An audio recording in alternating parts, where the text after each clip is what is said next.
পৃথিবীতে একটা নারী আছে যিনি ওভারটাইম করে বেতন নেয় না,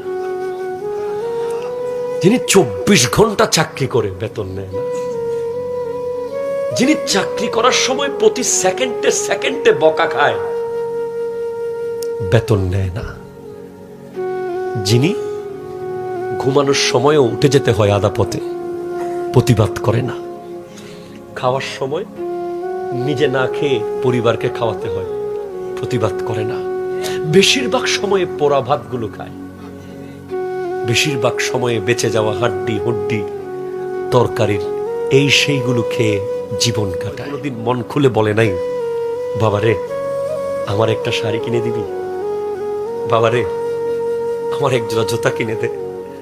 আজ আপনার কোটি টাকা, মা তো নাই, আজকে আপনার শাড়ি কিনে দেওয়ার তৌফিক হয়েছে, মাকে আপনি আর পাবেন না। বাবা তো প্রতিদিন চাকরি ছেড়ে দিতে চায়, বসের গালি খেয়ে, বসের বকা খেয়ে কত রকমের কথা শুনতে হয় অফিসে, কত রকমের কথা শুনতে হয় কাজের জায়গায়। প্রতিদিন বলে আজকে থেকে আসবো না, চাকরি করবো না।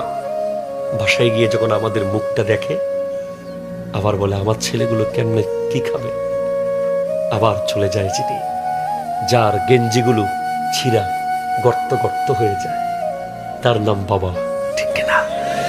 আমি তো বলি পৃথিবীর সমস্ত মুচি যারা জুতা সেলাই করে ওদের সবার ব্যবসা বন্ধ হয়ে যেত যদি পৃথিবীতে বাবা না থাকতো।